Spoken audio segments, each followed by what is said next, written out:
Le domaine d'application de la post-tension, principalement on utilise la post-tension pour les ouvrages d'art, les tabliers des ponts, les ponts à poutres préfabriqués, les poutres de dimensions non standard, les planchers dalles post-contraints et les réservoirs.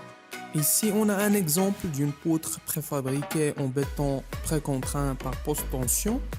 Ici, c'est l'étape de coffrage et ferraillage et mise en place du câblage de précontrainte. Cette poutre est placée sur son cintre.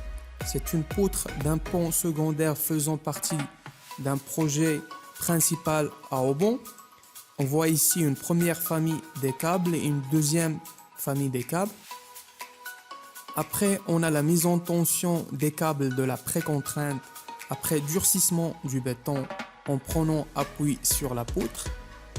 Après coulage et durcissement du béton, des câbles d'acier de précontrainte sont enfilés dans les gaines. Les extrémités de ces câbles traversent des dispositifs de blocage placés aux deux abouts de la poutre. Ces dispositifs de blocage des câbles sont des cônes d'ancrage ou des plaques métalliques percées de trous coniques. On installe ensuite des vérins hydrauliques de mise en tension à l'une ou aux deux extrémités des câbles. Les câbles sont bloqués dans les vérins. Ici, l'étape de mise en tension de la première famille des câbles de précontrainte en prenant appui sur la boue de la poutre.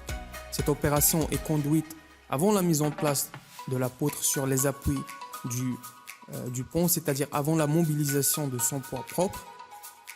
Ici, la mise en tension de la deuxième famille des câbles de précontrainte en prenant appui sur la membrure supérieure de la poutre. Cette opération est conduite après la pose des poutres sur les appuis du pont, le coulage de l'ourdi et des entretoises, c'est-à-dire suite à la mobilisation du poids propre de la poutre et de celui de l'ourdi et des entretoises.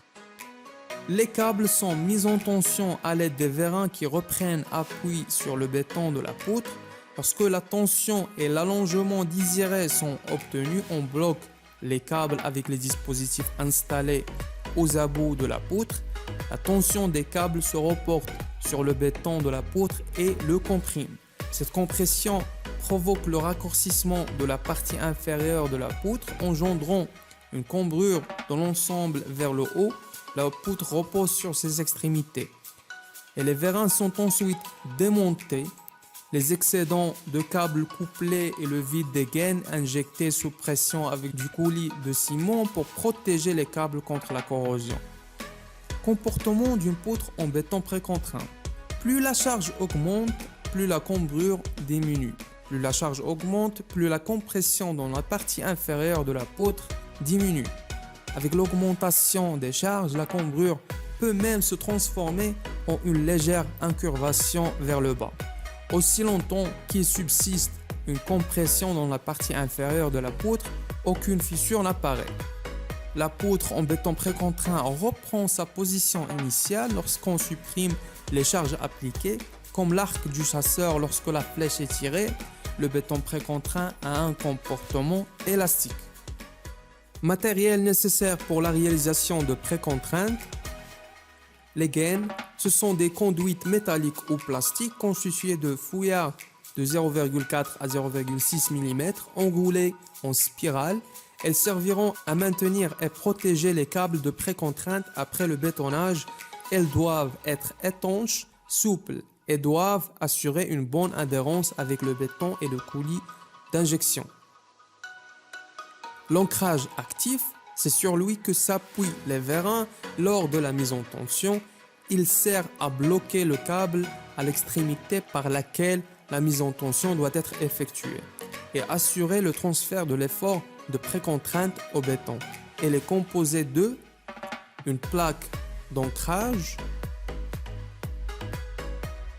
le mort d'ancrage,